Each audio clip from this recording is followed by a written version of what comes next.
Halo teman-teman, kita balik lagi di channel Bali Film. Jangan lupa ya, klik tombol like, comment, and subscribe. Kali ini kita akan mengulas alur cerita film Castaway on the Moon, sebuah film Korea Selatan yang dirilis tahun 2009 silam. Bercerita tentang orang-orang yang kesepian akibat modernitas. Film ini dimulai dengan adegan seorang pria paruh baya yang ingin bunuh diri dengan cara lompat dari atas jembatan di Sungai Han. Kim Seong-gun memang sedang dirundung malang tak berkesudahan. Ia terlilit hutang kartu kredit, kehilangan pekerjaan dan pacar.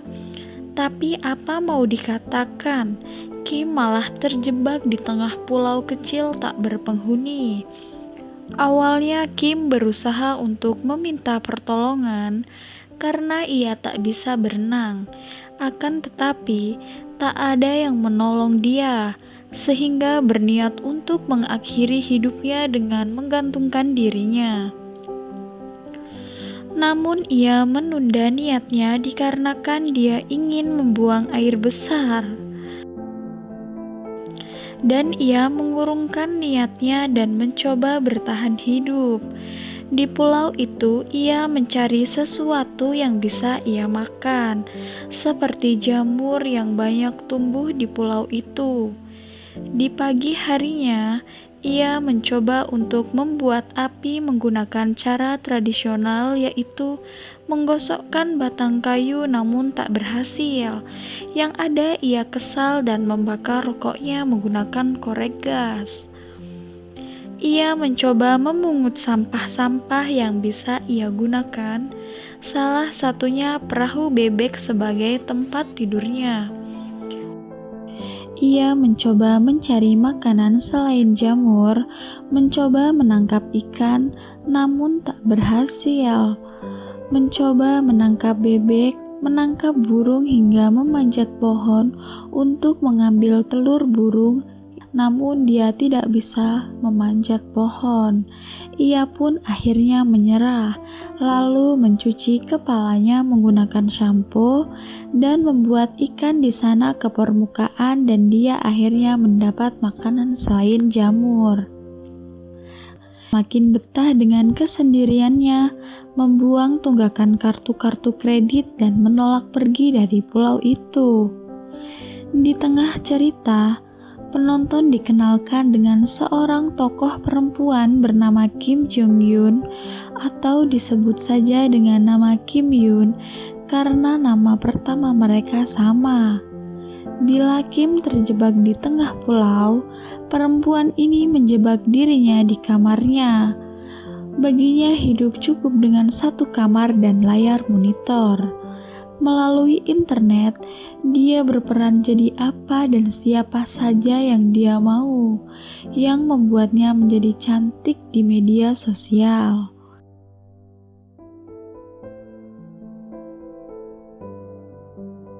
Kim Jong Yun hidup dengan orang tua yang berkecukupan.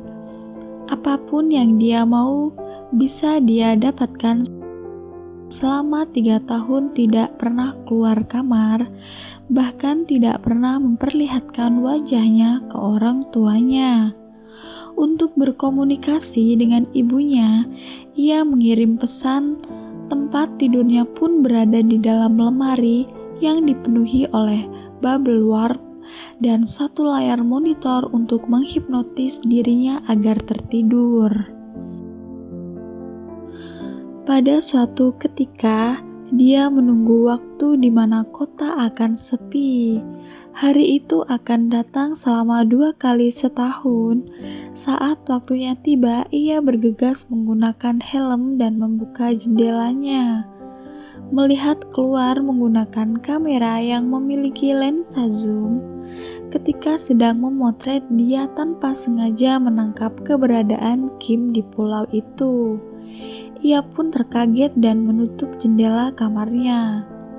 Kim Yung tak bisa tidur akibat melihat Kim.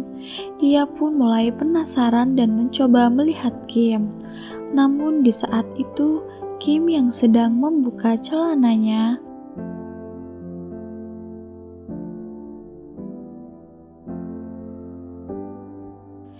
Ia pun mulai memotret keseharian Kim, lalu mencetak fotonya dan dipajang di dinding kamarnya. Singkat cerita, Kim menemukan bumbu mie instan. Kelezatan mie kacang hitam itu membuat dia berpikir keras, sehingga akhirnya mencoba beberapa rempah-rempah untuk membuatnya. Namun bukan menjadi bumbu, melainkan gumpalan rempah-rempah berwarna hitam. Suatu hari, ia melihat kotoran burung yang mengotori tempat tinggalnya dan memegang kotoran itu. Kim lalu mempunyai ide dari kotoran burung itu. Ia bisa mendapatkan bibit biji-bijian yang tidak bisa dicerna oleh burung.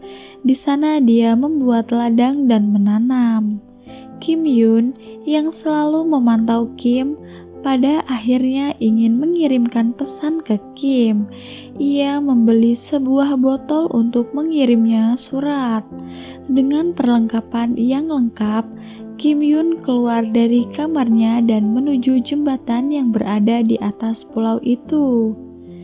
Ia melemparkan botol yang berisikan pesan, namun Kim Yun tak mendapatkan balasan dari Kim. 3 bulan kemudian, rambut Kim mulai panjang. Ia mulai mahir menangkap ikan, bahkan memanjat pohon untuk mengambil telur yang dia masak. Ia dengan keras terus bercocok tanam untuk membuat mie-nya sendiri. Ia menggunakan keringatnya untuk membuat garam. Singkat cerita, Kim menuju di tengah pulau mencari barang-barang yang bisa ia gunakan. Ia pun menemukan botol yang berisi surat yang tersangkut di ranting pohon. Ia membuka isi kertas itu dan ternyata di kertas itu hanya tertuliskan hello. Kim lalu menyadari ada seseorang yang memantaunya. Dan Kim lalu membalas pesan tersebut. Dia menuliskan, "How are you?"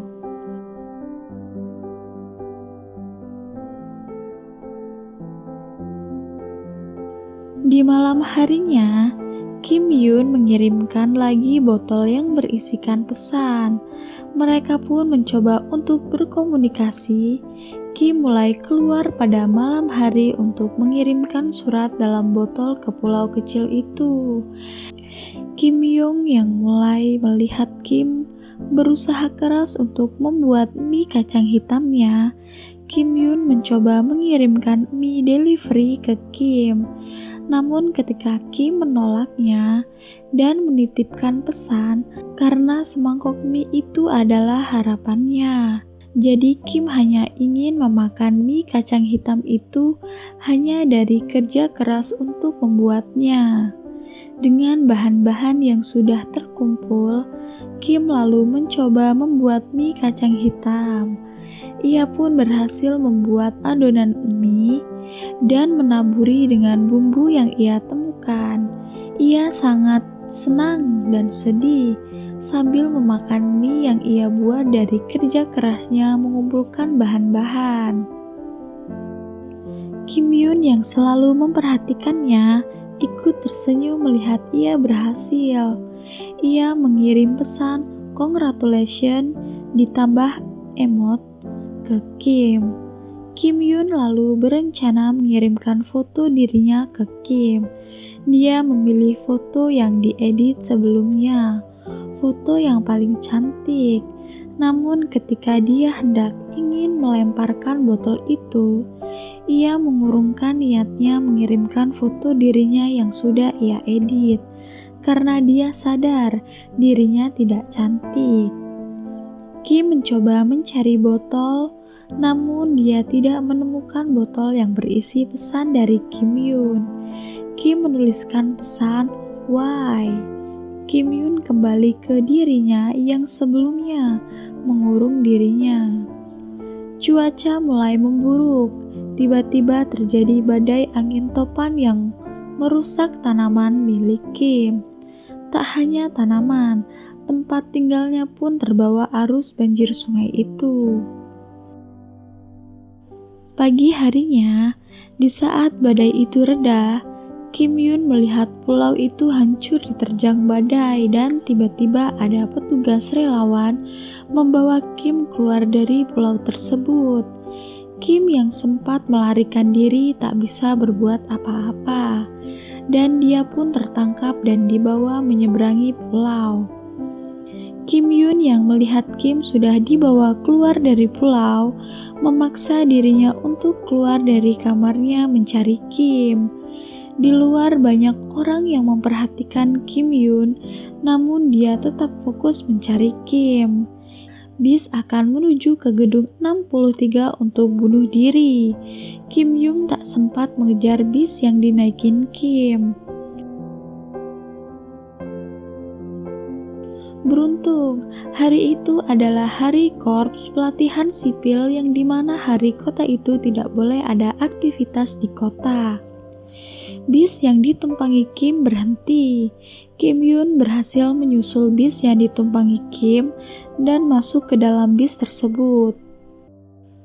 Di sana dia bertemu dengan Kim dan memberitahu namanya. Film pun selesai. Kim yang terbiasa hidup di pulau tetap senang mendapat teman. Banyak makna dapat diambil dari film tersebut. Ternyata selain kesibukan, ada suatu hal yang mutlak bagi orang-orang yang kesepian. Sepi mungkin tak harus modern, tapi yang pasti sepi itu membosankan. Jangan lupa bantu support dengan cari like and subscribe. Karena tanpa kalian, channel kita tidak akan bisa berkembang. Jadi terima kasih buat kalian yang sudah menonton. See you next time. Bye-bye.